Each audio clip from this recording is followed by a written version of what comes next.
Hey guys, what's going on? Welcome along to Arsenal Fan TV, and the final score this evening is Arsenal 3, Burnley 0. Three late goals coming from Alexis Sanchez and Callum Chambers at the end of the game to ensure 3 points against a very resilient Burnley outfit in this game.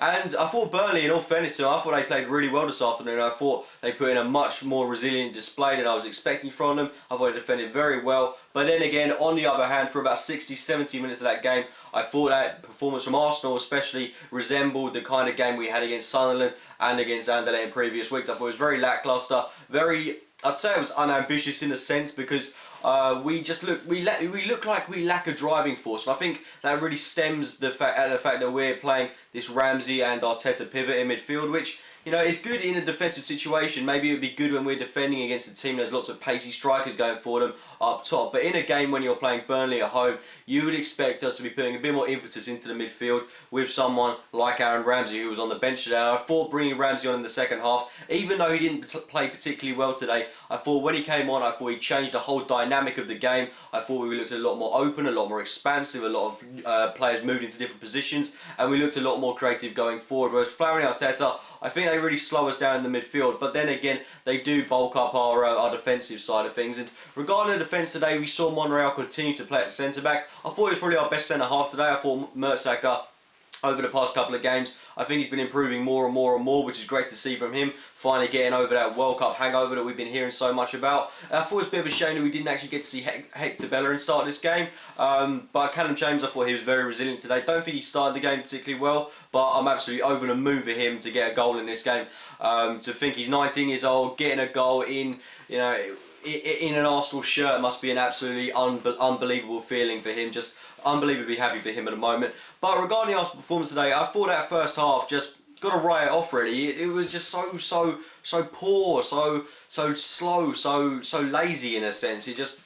We looked very poor going forward, and it took us a while to get our first shot on target. Santi Cazorla came close. Danny Welbeck had a shot which he rifled straight at the Burnley keeper.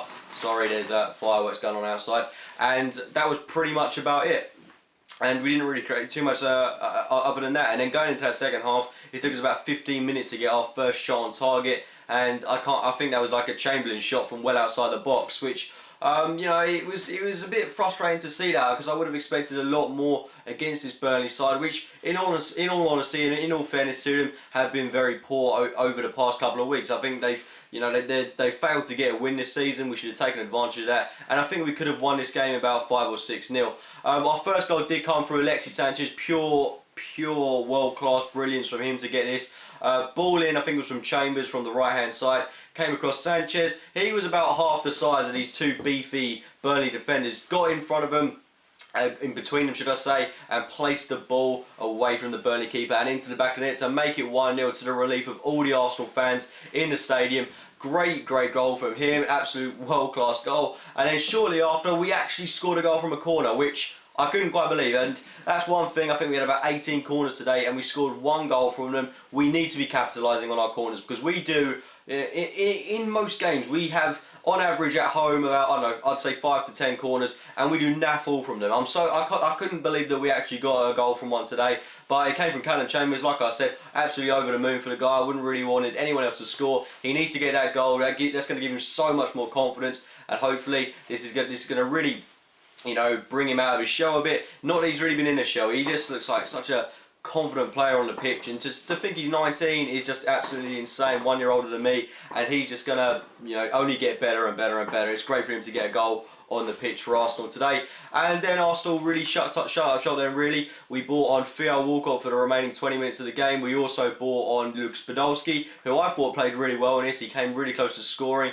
I think he had one shot which he aimed straight at keeper, and another which hit a crossbar. He looked venomous today. I think he's got every right to say that he should be starting that Anderlecht game. I'd like to see him start that game as well. And Theo Walcott got a bit of time on the pitch, and I thought he didn't really look like he'd been gone for 10 months. You wouldn't have thought it. He looked so lively, so pacey, had a good chance to score as well, was involved in our movement going forward, and it's just absolutely phenomenal to have him back in the team. To think and he seemed to combine really well with Alexis Sanchez as well, so that's something that I'm really looking forward to seeing more and more of as well today. And the third goal coming in stoppage time as well from Alexis Sanchez, just I didn't realise how good this goal was until I saw it on the replay.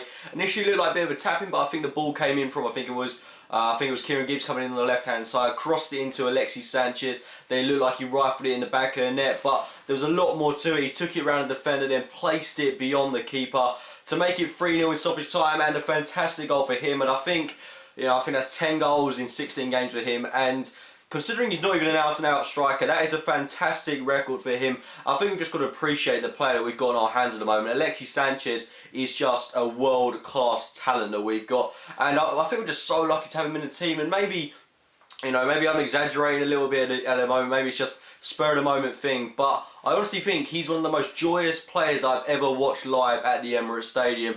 And, maybe that's given my age, but I still think he is such a beautiful player to watch. His movement, his creativity, all those little step overs he does, just such a lovely player to watch. I think he's having an influence as well on the team with his in skills, in a sense. I think you see Cazorla and Chamberlain, they were both trying to do the same kind of moves he was doing today. I think that's only going to benefit us as well. And one player that I think can learn so much from Alexis Sanchez is certainly young Serge Gnabry. I think they both got a very similar build, a very similar stature. They play in very similar positions, and he could be such a great mentor to a player like Gnabry. Once he's got his English sorted out, of course, or German or whatever. But he could be a great influence for him. And hopefully, we could see a team with some absolute world-class wingers going forward in the future as well. We actually saw him played as a second striker today in the 4-4-2 formation, and I thought he played really well in that role. He's continuing to adapt to anywhere in that forward line for us at the moment.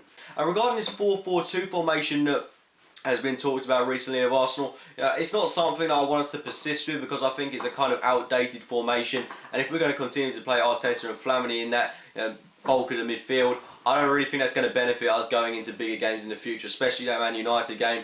I want to see us reverting to a 4-2-3-1, get Ramsey in there, get that driving force linking between the defence and the attack, and hopefully there'll be more to come from Arsenal in the coming games. But it's really important that we got the win today. I think it may also be worth noting that I actually think we're missing Jack Wilshere a bit. He's one of the best players I've seen that links the ball between defence and attack. I think it's going to be a huge boost for us when he gets back. If it's not for that Anderlecht game against the Swansea game, I think we're really going to need him in that game against United as well. So yeah, like I said, hopefully there's a lot more to come from Arsenal in the coming weeks. We've got Anderlecht next on Tuesday, I believe, and then we've got Swansea after that. Hopefully we'll be able to get wins in both of those games, international break, and then of course a massive game against United. Anyway guys, a lot of positives to take out of today. Hopefully we can build on that 20-minute performance we had at the end of the game and put it in for a full 90 minutes in the future. If you've enjoyed the video, please give it a like, rate and subscribe to Arsenal Fan TV, and check out my own channel, AFC Game by Game. And as always, thank you for watching guys.